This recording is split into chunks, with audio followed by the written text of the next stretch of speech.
These days, I'm a bit of a sucker for a vehicle that commands attention immediately. With its unique headlights, teddy bear nose, and sleek curves with a neo-boxy look, the Rivian R1S quite literally had me stopping traffic the first time I saw one. And today, these are still rare enough on the road, you'll definitely see heads on swivel.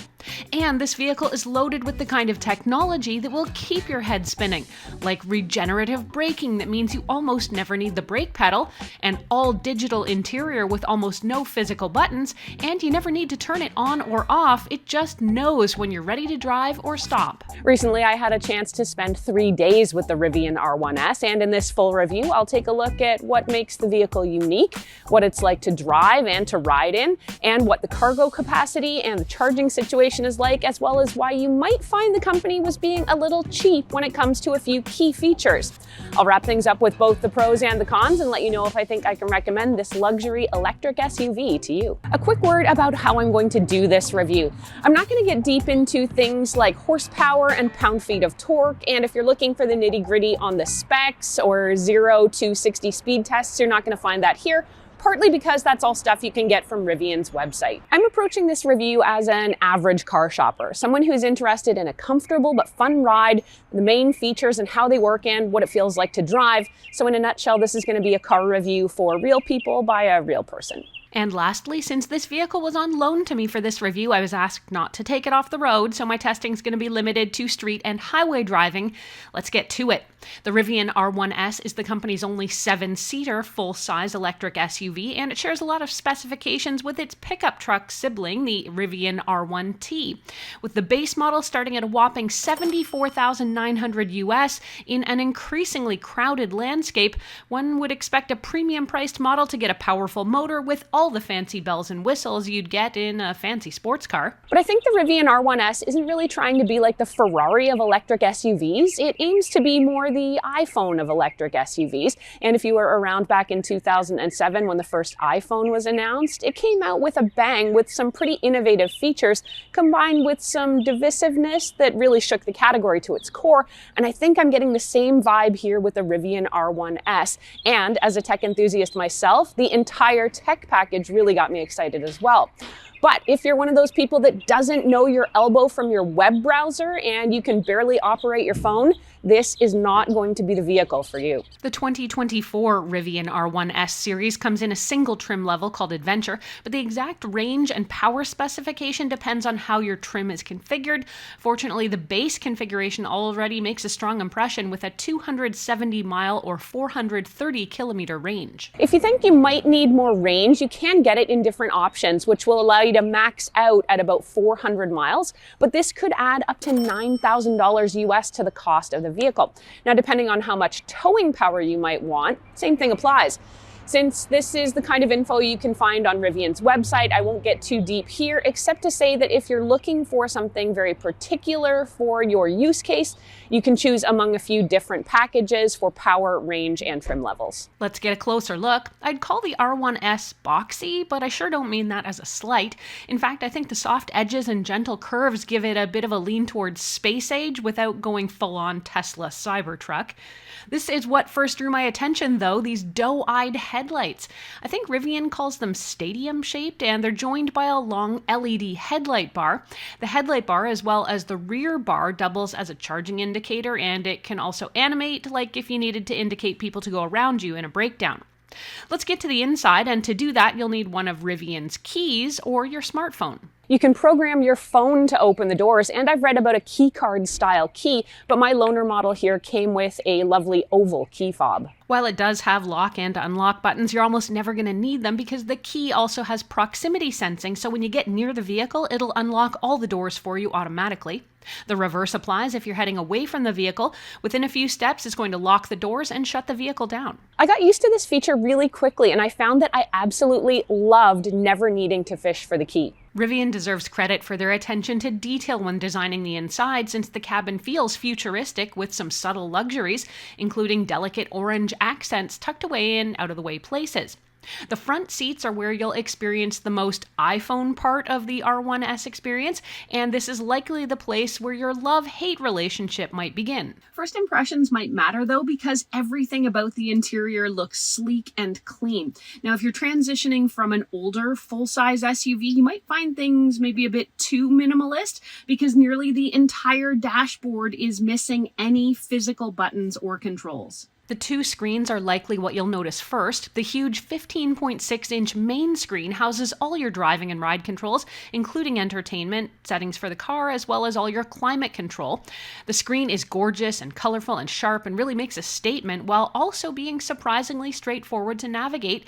And while that's great, technophobes beware. Even the trivial things like adjusting the side mirrors rely on this screen interface. I found the way the menus are organized here to be really intuitive, and your most used controls are down here along the bottom of the screen, so they're easy to find really quickly. I gotta say, this is where a lot of manufacturers really get it wrong, and you end up with layers of intricate menus and settings that can be a hot mess to try and change, especially while you're driving. But during my 3 days with the R1S here, I found all the settings that I needed to access were easy to find and easy to adjust. There's another screen for the driver with key standard driving information where you need it. This screen also displays some of the safety information, like your lane departure warnings, as well as your camera feeds from the surround view cameras that also feed into your blind spot monitoring, forward collision warnings, and lane assist. The squircle-shaped steering wheel is heated on all trims and has a pair of multifunction thumb controls. Depending on what you want to adjust, the controls will have different functions. For example, if you want to adjust the mirrors, you'll first dial that up on the main info screen, then you'll use those thumb controls to make your changes on the wheel. These buttons can also be configured for something like opening an automatic garage door too. I think it's important to point out that both Android Auto and Apple CarPlay are not available in this vehicle. It's kind of surprising if you ask me, but you can connect a phone with Bluetooth, so you can do things like play your music or take phone calls. But if you do want to map yourself somewhere, you'll absolutely need to use Rivian's own navigation system. I tried the map interface on several drives and found it was just fine and as accurate as anything else. I guess you could call this whole interface Rivian OS, and I appreciate how much the company clearly put into this, particularly adding nice graphics for the vehicle or the controls. You can see it in action here if you want to move your vents around.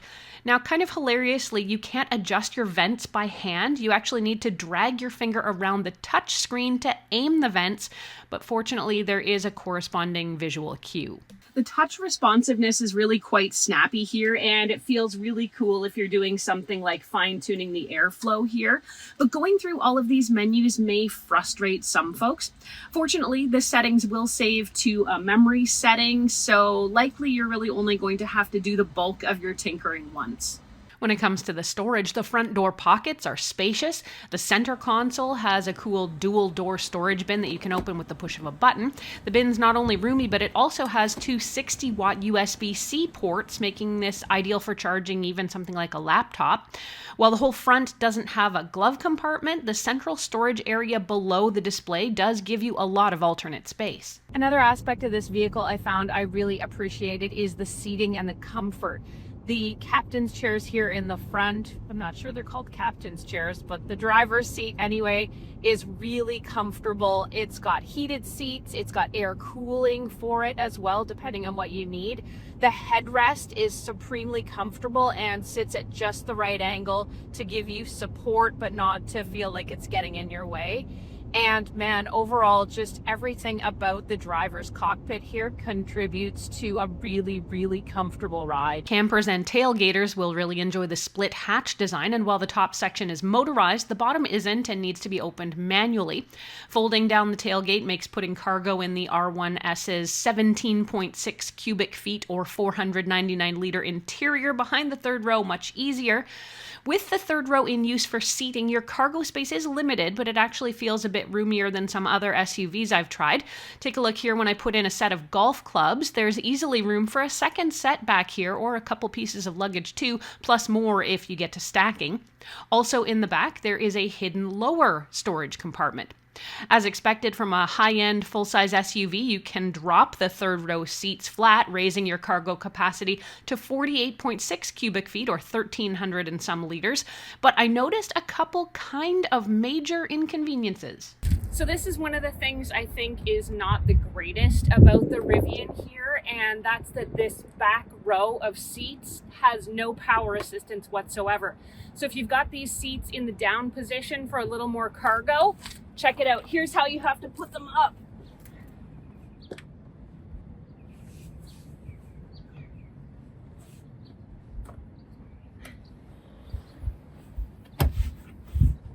Sorry for the butt view, but this is not easy work actually, especially if the seats in the second row are actually a little further back. Ouch.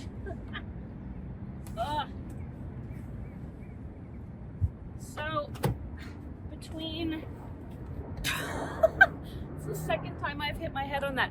That is a very low roof back here. I bumped my head on it twice just while I was trying to bring these up. Almost comical that a vehicle at this price point doesn't have power third row seats. Now you can also pull the second row seats forward and then reach in to give that third row a push or a start, but that space is so small it's not easy to get into either. From what I can tell, the 2025 Rivian R1S still uses this frustrating and subpar setup. If you ask me, Rivian should really take a page from Honda's blueprints and even just add something like a webbed strap in the back to help you get those seats into place. Because you can actually reach them, the second row seats are much easier to adjust. Folding down that second row gives you a very spacious 90.7 cubic feet of cargo area. And let's not forget the R1S is an electric SUV, which means you can pop open the powered front trunk or frunk for around 11 cubic feet of storage, perfect for stashing the groceries. Now there are definitely second class and third class passengers in this vehicle. Folks in the second row get treated to a 6.8-inch digital rear control screen for the controls, and for charging, there's 2 USB-C ports right under that display. I found the USB-C ports positioned behind the driver and front passenger headrests, though, to be a lot more interesting. And below those ports are hooks that you can use to hang bags, jackets, or maybe even mount a tablet or your smartphone. One thing I did not find in my 3 days of testing in this car was an auxiliary power adapter, also known as the cigarette lighter adapter for those of us who grew up in the 80s with parents who smoked while you were sitting in the back seat. All right, back seats actually seem fairly roomy. I think these are most of the way back, but they've got a good lean to them. The seats are pretty deep, and they also are manually adjustable. Again, I'm a little surprised that there's no power option for these seats, but they're adjustable. Plenty of room, and there's even a armrest and cup holder here. Let's take a look at how to get this third row. Button up here, which slides the whole seat and the center console forward, and then it's actually a pretty narrow space to get in here, but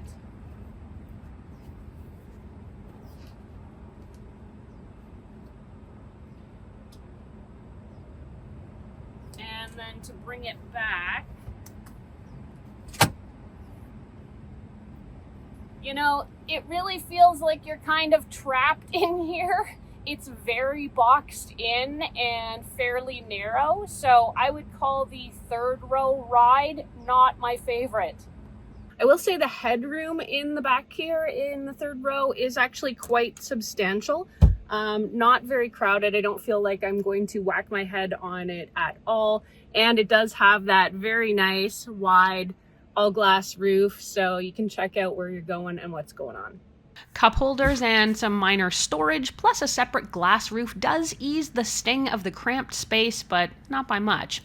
Let's get to the drive. I gotta say, from the first moment I got into this vehicle, I was blown away by the comfort, power, and just the overall luxury. One of the first things that really caught my attention about this vehicle is what's called the regenerative braking. Now, if you're not familiar with what this is, since I wasn't before I got into the RS1 here, regenerative braking essentially automatically slows the car down as you ease off the gas pedal.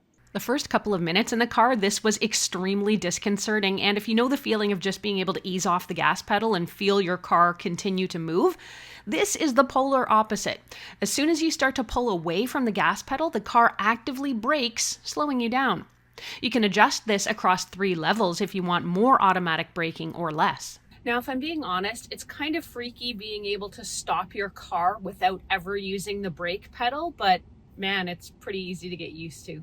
I was really impressed with the power and responsiveness. A lot of people don't know what to make of EVs, since many of us have only had experiences with something like an electric golf cart, and I'm here to tell you that a high-end electric vehicle is nothing like that. The power in this vehicle is wildly impressive. I really love how peppy this vehicle is. I can't get over how responsive it is. I mean, I just tap on the gas just a little bit, whether I have to make a passing maneuver or I need to pick up some speed quickly. And man, the vehicle responds. There's absolutely no hesitation, no lag, and it feels like it's got absolute full power when you need to make a quick maneuver. Since this is an electric vehicle, charging is inevitable. Your built-in navigation system is going to help you find a charger near you from a variety of providers. And I do want to call out the fabulous experience I had at the Rivian Outpost in Joshua Tree, California. They created a really nice place to stop. Good thing, because depending on how close to empty you are, you're going to be here for over an hour. Yes, the waiting on a recharge away from home can be annoying, but Rivian seems like it's here for you. I was able to charge from about 30% battery to about 95% in about 75 minutes, and it cost me around $59 US. As I noted earlier, the range on this car maxes out at about 300 miles, and whether you think that's a lot or not will depend completely on your own driving habits. For me, it was more than enough for a few days of city driving and then a big road trip out to the Mojave Desert, which was pretty fun. Since I am a bit of a road tripper though, I could definitely see myself wanting to size up to a bigger battery with a longer distance range, and of course, that will come with a larger cost. Lastly, I will point out a couple of neat Easter egg features in the 2024 Rivian R1S. I think it's kind of cool. Rivian includes a few special extras like a hidden rechargeable flashlight inside the driver's door, and if you reach down in front between the 2 seats, you'll find a substantially sized Rivian branded wireless Bluetooth speaker. 2 little treats that would come in handy if you take your vehicle camping. Well, I do think that's kind of like the cherry on the Rivian sundae. I would actually trade both of those little extras for something like power third row seats. When you sum up all the features of the Rivian R1S and its huge price tag, I would put the Rivian R1S in kind of its own category, more like a tech-driven car, we'll say. Let's go over both the pros and the cons of this vehicle so you can see if it might be right for you. On the pro side, I love the looks and the design, and with all kinds of cool touches like proximity entry and the fact you never need to worry about turning the vehicle on or off, it feels really futuristic. I like the cockpit a lot, and the screens put on quite a show. I actually found the user interface for all the digital controls, including climate, music, and the settings, is really easy to flip through, and I appreciate how much work went into making it beautiful too. I found the main seating in the front 2 rows to be quite comfortable, and with lots of storage, it's easy to relax and put your stuff away in this vehicle.